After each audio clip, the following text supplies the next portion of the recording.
मुंबई के आईएनएसएस न्यूज के मुख्य कार्यालय में मशहूर लेखक और साहित्यकार विवेक अग्रवाल अचानक भेंट देने पहुंचे, जहां चैनल के डायरेक्टर अजय परिहार, शालिनी चौधरी और कमलेश वैष्णव ने उनका फूल पुष्प का गुच्छ से और शॉल पहनाकर बड़ी धूमधाम से सम्मान सत्कार किया। जिसके बाद वरिष्ठ पत्रकार कमलेश वैष्णव ने लेखक विवेक अग्रवाल से मीडिया संबंधित सवाल जवाब करते हुए कई मुद्दों पर बातचीत की, जिस पर लेखक विवेक अग्रवाल ने उनके हर सवालों पर मार्गदर्शन करते रहे। पेश है हमारे मुंबई कार्यालय की यह खास खबर।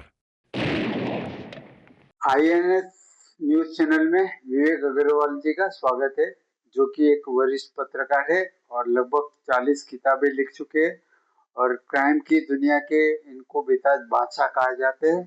तो हम विवेक भाई से जानते हैं कि वो विवेक भाई क्या बताएंगे अपने बारे में। सबसे पहली बात तो कमलेश भाई ये है कि मैं क्राइम की दुनिया का बेताज बादशाह नहीं हूँ, वो तो दाऊद इब्राहिम और छोटा राजन है।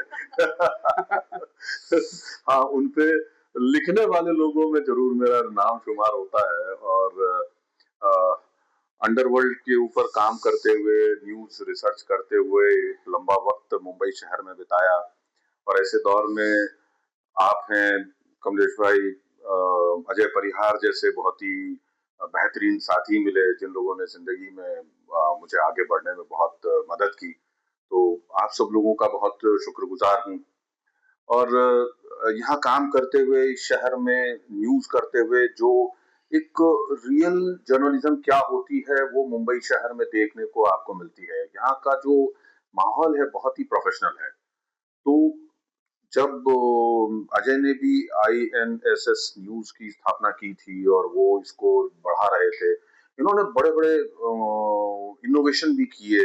सबसे पहले उन्होंने एक नया तरह का सेट टॉप बॉक्स डिजाइन कर दिया था जिससे कि डायरेक्टली एमएसओज के उसमें डिजिटल जो है वो न्यूज दिखाई जानी शुरू हो गई थी। तो आप लोग जिस तरीके से अब ये चैनल को बढ़ाना चाह रहे हैं, क्योंकि देखिए वक्त जो है वो डिजिटल मीडिया का आ चुका है। अब जो है ब्रॉडकास्ट मीडिया अगले 5 से 10 सालों के बीच में मर जाएगा।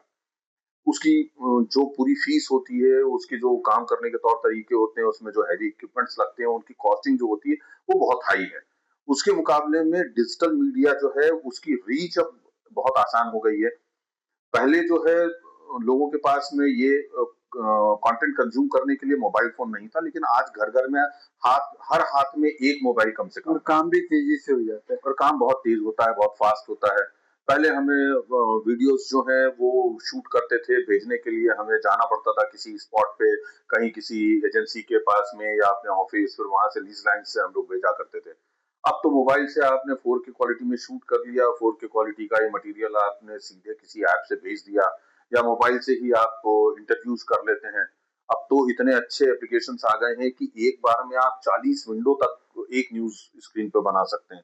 तो ये सारी जो वक्त आ गया है ये डिजिटल न्यूज का ही है और आप लोगों ने बहुत अच्छा एक सराहनीय प्रयास जो है वो शुरू किया है, जो कि बहुत अच्छी चीज है कि इसको आप सीधे ब्रॉडकास्ट के बदले में डिजिटल मीडिया पर लेकर के आए हैं और ये जितना जल्दी जितना तेजी से उठेगा, आप लोगों को विश्वास नहीं होगा कि अरे हमारा जो चैनल है वो इतनी तेजी से बढ़ रहा है।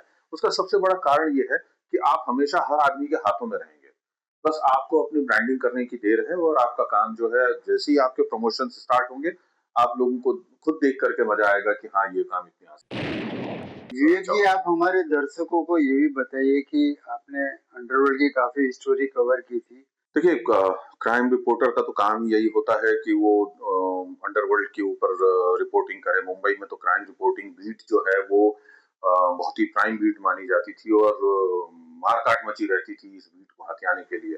लेकिन एक ये भी चीज होती थी कि बहुत कम समय तक ही लोग इस फील्ड में टिक पाते थे।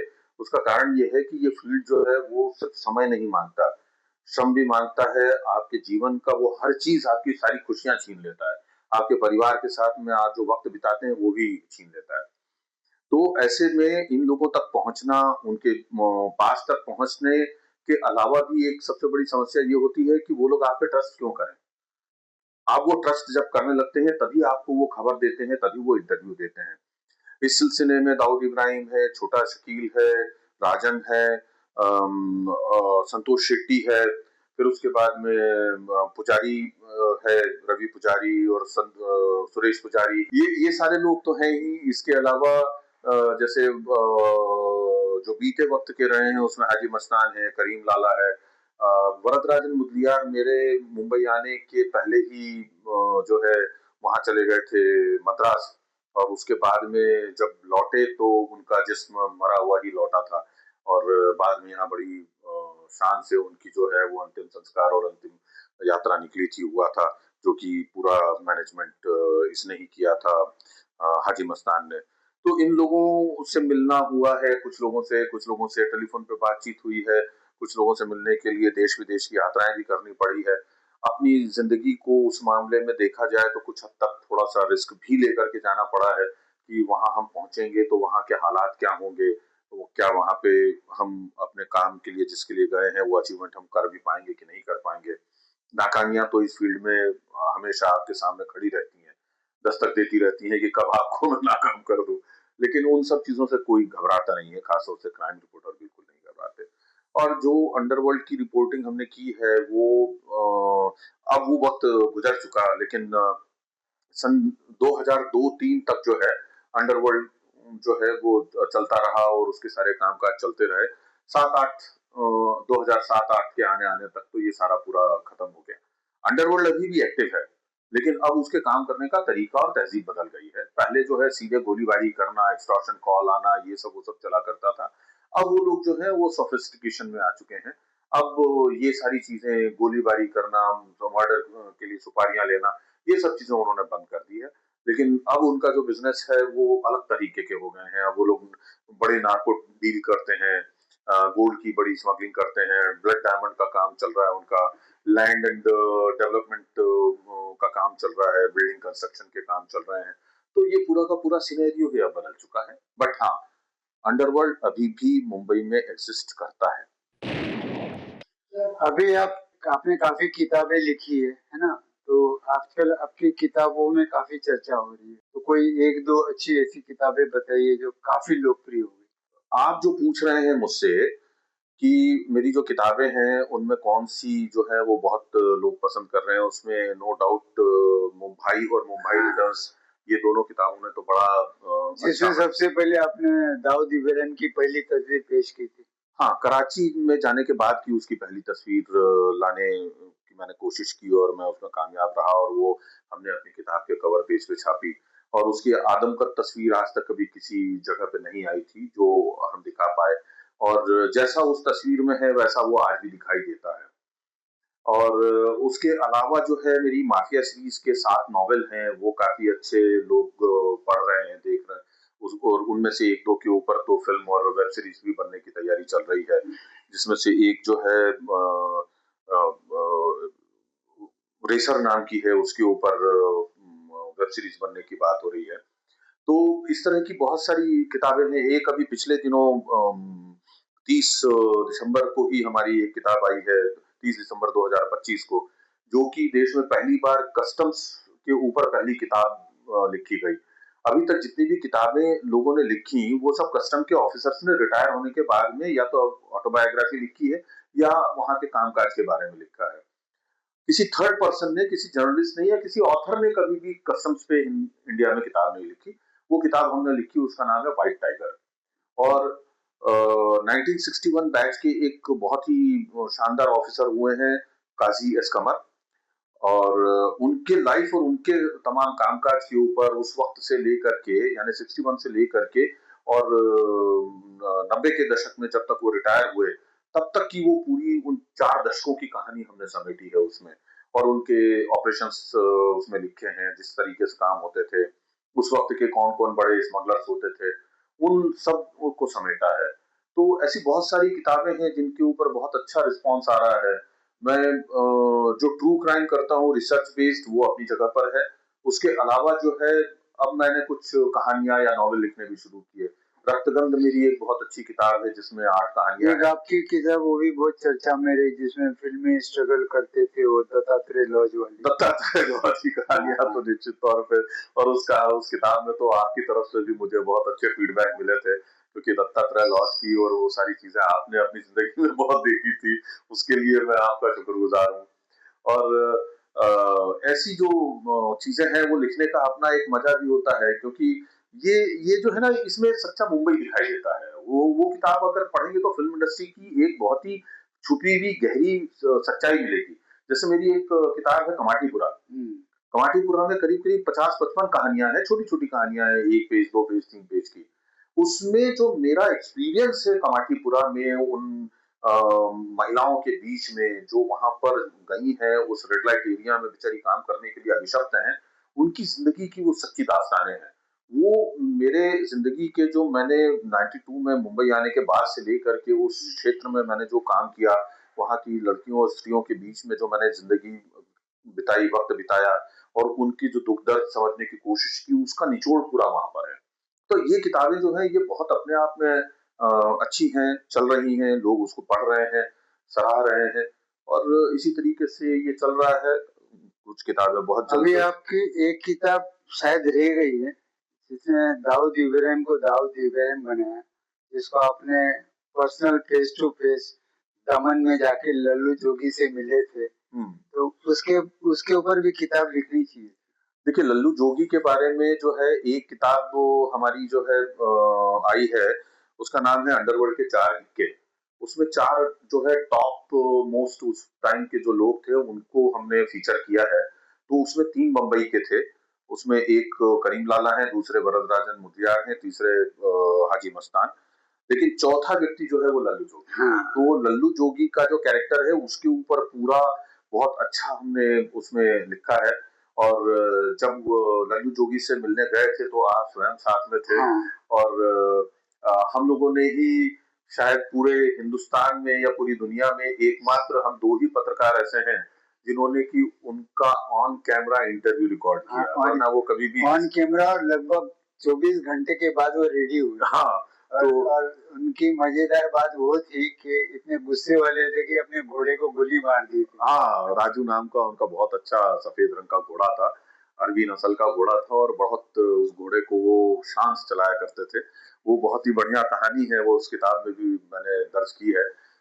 तो हुआ कुछ ऐसा था कि वो अपने घोड़े पे सवार जा रहे थे और वो जो दमन की जो नानी दमन जहाँ वो रहते हैं, तो छोटा दमन भी जिसको बोलते हैं, तो उस सड़क पे और पीछे से कोई एक जीप वाला आया और उसने हॉर्न बजा दिया। घोड़ा जो है बिदक गया और चौंकने के कारण उसके जो है ये गिर पड़े जमीन पे। वो उनको इतना उस चीज से गुस्सा आया कि उसको ले करके और अपनी वाड़ी में गए। वहां पे जो उनकी वाड़ी है वो तो आपने भी खुद देखी हाँ। कि कितनी विशाल वाड़ी है। ये करीब 100 एकड़ से बड़ी वाड़ी है जिसमें सैकड़ों चीकू के पेड़ हैं, हजारों नारियल के पेड़ हैं। तो उसमें ले जा करके उसके सिर पर पिस्तौल लगा करके और उसको मार दिया था कि अगर तू चौंक जाएगा और इस तरह बिगड़ सकता है तो फिर तू मेरे किसी काम का नहीं। जबकि उस घोड़े ने उनकी कई सालों तक बहुत सेवा की थी और उनको बहुत लोगों से, पुलिस वालों से भी तमाम बार बचाया था, वो कस्टम वालों से। तो वो आदमी था वैसा ही, लेकिन जब हम मिले थे तब वो तो बुजुर्ग थे। बुजुर्ग 90 साल के हाँ। थे और उन्होंने वो पहले फ्रीडम फाइटर थे। हाँ, और जो बड़े आराम से बोलते थे, 250 लोगों को हमने उड़ा दिया। बिल्कुल, वो सारी चीज़ें उन्होंने बताई ही, तभी उनके घर में आज भी जो है स्वतंत्रता संग्राम सेनानी का सर्टिफिकेट लगा था और उनको पेंशन भी मिलती थी उसकी। ये एक देश का दुर्भाग्य है कि ऐसा एक स्वतंत्रता संग्राम सेनानी होने के बावजूद जो है वो क्राइम की दुनिया में जाता है। हमने इस बारे में कभी सोचा ही नहीं कि ये लोग जो हैं जिन्होंने कि अंग्रेजों के खिलाफ या पुर्तगालियों के खिलाफ, फ्रांसीसियों के खिलाफ, डचेस के खिलाफ जो लड़ाई लड़ी है, उस लड़ाई को लड़ने वाले लोगों को हमें कुछ ना कुछ ऐसे जॉब्स क्रिएट करने चाहिए थे, बिजनेस उनके लिए कुछ प्रोफेशनल चीजें क्रिएट करनी चाहिए थी, वो हमने कुछ नहीं की। तो उसमें से ही लल्लू जोगी जैसे लोग जो है गोल्ड स्मगलर बन गए। और उस समय वो खुद अपने मुंह से बता रहे थे कि रात के अंधेरे हो जाते थे और जहाज में माल आता था। गांव में उनकी इतनी दहशत थी कि बच्चा भी रोता था तो उनके आदमी लोग उसकी। अच्छा, अभी कुछ आपने फिल्मों की तरफ भी रुख किया है, इसके बारे में कुछ? मैं यानी फिल्म खुद बना नहीं रहा हूँ, लेकिन मेरी किताबें या मेरी जो कॉन्सेप्ट्स हैं या आइडियाज हैं या स्टोरीज हैं उनके ऊपर लोग बना रहे हैं। हंगामा ओटीटी के ऊपर हमारी एक सीरीज जो है, मिनी सीरीज स्टार्ट हुई है जिसका नाम है बैड एज बेगम। उसमें महिला अपराधियों के ऊपर है। एक सीजन आ चुका है, दूसरा सीजन जो है बहुत जल्द आ रहा है और इसमें मल्टीपल सीजन आएंगे, 5-6 एपिसोड की छोटी छोटी, मतलब वो एक एक कहानियां हैं और अच्छी पसंद की जा रही है वो। ऐसे ही मैंने जैसे बताया अभी थोड़ी देर पहले कि रेसर नाम की मेरी किताब है जो कि रेस कोर्स के ऊपर है। उसमें माफिया कैसे इन्वॉल्व है, किस तरीके से सट्टेबाजी होती है, कैसे घोड़े खींचे जाते हैं, यानी कि रेस हॉर्स फिक्सिंग कैसे होती है, वो सारी चीजों के ऊपर वो। बीच में आपने वो मटके के नंबर को लेके भी, मटके के बारे में भी काफी। हाँ, मटके पर भी हम लोग काम कर रहे हैं, रतन खत्री और बाकी सब चीजों के ऊपर, सट्टा मटका, क्रिकेट मैच फिक्सिंग, उन सब चीजों पर भी काम चल रहा है। और एक मेरी किताब है क्लीनर, कि मुंबई में 3 लड़के ऐसे हुए हैं जो कि डेड बॉडीज जो है वो गायब करने का काम करते थे। यानी कि अगर किसी ने हत्या कर दी है और उनको ठेका दिया तो वो उस आग की जगह से वो डेड बॉडीज हटा दिया करते थे और उसको पूरी एरिया को फॉरेंसिकली क्लीन कर देते थे कि वहां पे फिर फॉरेंसिकली ट्रेसेस भी नहीं मिलते थे। उन उन लड़कों के ऊपर जो है वो मैंने कहानी लिखी है, वो नॉवेल आई है। और वो जो नॉवेल है उसके ऊपर एक फिल्म बन रही है। अभी विवेक जी, जो नई पीढ़ी जो अभी आ रही है और अभी आजकल साइबर क्राइम काफी हो रहा है, तो उसके बारे में कुछ जागरूकता की, मतलब कैसे जागरूक रहना चाहिए? देखिए, साइबर क्राइम के साथ में एक समस्या ये है कि आपके सामने कोई भी फेस नहीं होता है। और यदि जैसे डिजिटल अरेस्ट वाला जो मामले होते हैं, उनमें तो फिर भी एक चेहरा आपके सामने आता है, 2 चेहरे आते हैं, 3 आते हैं। लेकिन वो लोग इस तरीके से अपने आप को सेफगार्ड करके चलते हैं कि आप उनकी लोकेशंस, उनकी बाकी सब चीजें ट्रेस नहीं कर पाते हैं। वो वीपीएन का इस्तेमाल करते हैं, जो वर्चुअल प्राइवेट नेटवर्क होता है। तो मैं लोगों को बताना चाहूंगा कि सबसे पहली बात तो ये है कि डिजिटल अरेस्ट नाम की कोई भी लीगल व्यवस्था न केवल भारत बल्कि विश्व के किसी हिस्से में नहीं है।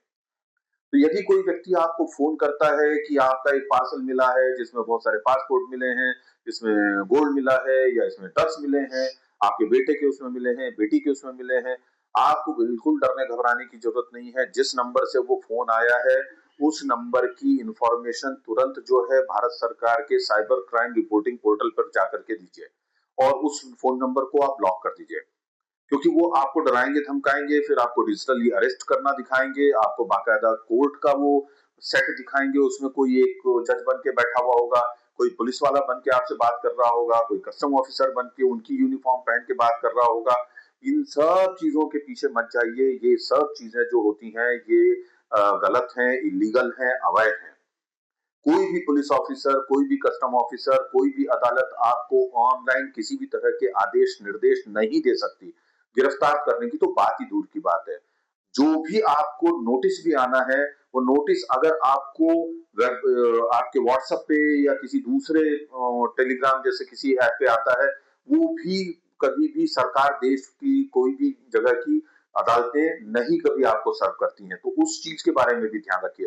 तो कभी भी जिंदगी में कोई आपको डिजिटल अरेस्ट करने की बात करता है, उसके ऊपर ट्रस्ट करने की जरूरत नहीं है। उसका नंबर तुरंत ब्लॉक कीजिए और आप पुलिस को उसके बारे में इन्फॉर्म कीजिए। दूसरी चीज ये है कि आपके साथ में फ्रॉड कब होता है, जब आप लालच करते हैं। आप किसी वेबसाइट पे जाते हैं और आपको दिखाई देता है कि किसी एक बहुत ही बड़े ब्रांड का जूता जो कि 8,000, 10,000, 15,000 का मिलता है और वो वहां पर 300 रुपए या 400 रुपए में मिल रहा है। एक ऐसा लालच कि अरे इतना सस्ता मिल रहा है और आप उसके ऊपर बुक करते हैं और वो पैसा आपका खत्म हो जाता है, खराब हो जाता है, चला जाता है।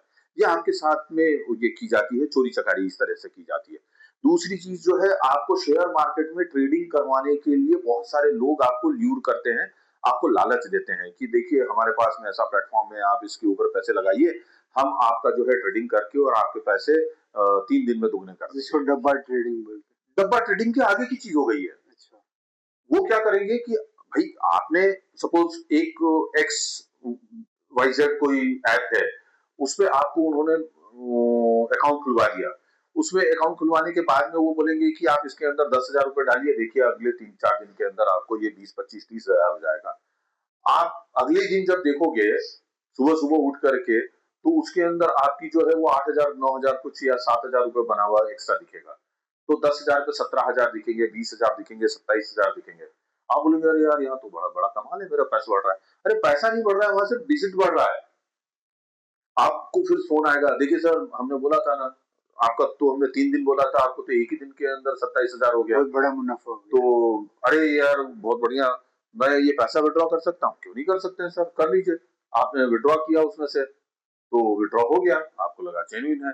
अब वो बोलेगा कि सर आपने विड्रॉ करके देख लिया, सब सही है, लगाइए 10,000 और 10 फिर और लगाया, फिर उसमें 5-7 हजार का मुनाफा दिया, आपने वो विड्रॉ किया, हो गया। अब आपको वो लालच देना शुरू करेगा और होते होते होते आपसे 10 लाख, 20 लाख, 50 लाख, 1 करोड़, 2 करोड़ कितनी भी रकम लगवा लेगा।